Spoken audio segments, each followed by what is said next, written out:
اعوذ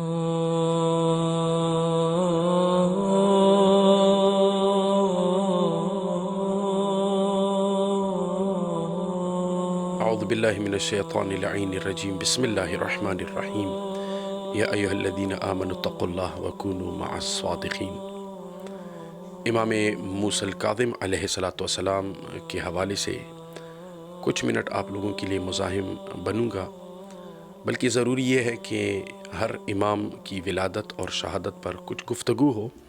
تاکہ امام کے سمان حیات کے حوالے سے معلومات حاصل ہو اور معرفت میں اضافہ ہو۔ سب سے پہلے میں آپ لوگوں کی خدمت میں تعزیت اور تسلیت پیش کرتا ہوں، چونکہ 25 رجب المرجب امام کاظم علیہ السلام کی شہادت کا دن ہے۔ آپ علیہ السلام تاریخی روح سے اگر دیکھا جائے 127 یا 128 ہجری کو ابوا کے مقام پر کہ جو بین مکہ والمدینہ، مکہ اور مدینہ کے درمیان ایک قریہ ہے، ایک گاؤں ہے، وہاں پہ امام علیہ السلام کی ولادت ہوئی، اور 183 ہجری کو امام علیہ السلام شہید ہو گئے۔ لہٰذا سن 48 ہجری میں ان کے والد بزرگوار امام صادق علیہ السلام کا سایہ ان کے سر سے چھن گیا، اور وہاں سے لے کر 183 ہجری تک اگر حساب کرے تو تقریباً 35 سال تک امام کاظم علیہ السلام کا دور امامت تھا۔ اولاد کے حوالے سے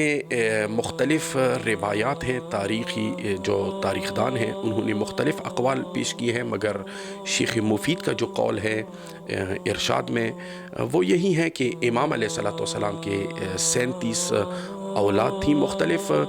خواتین سے، مختلف جو ان کی بیویاں تھیں، کیونکہ امام علیہ السلام کنیز خریدتے تھے اور اس کے بعد ان کے ساتھ شادی کرتے تھے، اور پھر مطلب ان کی جو اولاد ہے اگر تمام کو حساب کیا جائے تو 37 تک اولادیں ہیں کہ جن میں 18 مذکر ہیں، بیٹے ہیں، اور 19 ان میں بیٹیاں آتی ہیں۔ چونکہ بنی امیہ کا جو دور تھا اس وقت وہ ختم ہو چکا تھا اور بنی عباس کا ابتدائی دور تھا، تو بنی عباس کے 4 خلیفے، 4 بادشاہ امام علیہ السلام کے عصر میں گزرے ہیں، کہ جن میں سے ایک منصور الدوانقی ہیں، اور دوسرا جو ہے وہ مہدی عباسی ہے، اور ہادی عباسی ہے، اور آخر میں ہارون رشید، کہ جو 170 کو ان کو خلافت ملی، اور 170 سے لے کر 190 تک وہ زندہ رہا۔ لہٰذا اسی دوران امام علیہ السلام ان کے ہاتھوں شہید بھی ہو گئے۔ کچھ مشکلات تھیں امام علیہ السلام کے دور میں جو امام کو سامنا کرنا پڑا اس مشکلات کا، کہ جن میں سے ایک مشکل یہ تھی کہ وہاں پہ عباسیوں نے جاسوس چھوڑے تھے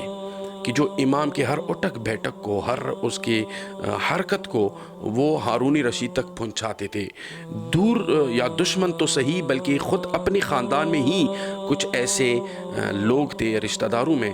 کہ جو جب دیکھتے تھے امام علیہ السلام کے پاس لوگ ساہم امام لے کے آتے ہیں یا جو وجوہ شرعیہ ہیں وہ لے کے آتے ہیں، تو وہ یہ دیکھ کر پھر یہی بات وہ ہارون رشید تک پہنچاتے تھے، جس کی وجہ سے ہارون رشید کے دل میں امام کے لیے بغض مزید بڑھ گیا، اور یہی ایک سبب بھی تھی کہ جس کی وجہ سے امام علیہ السلام کو شہید کیا۔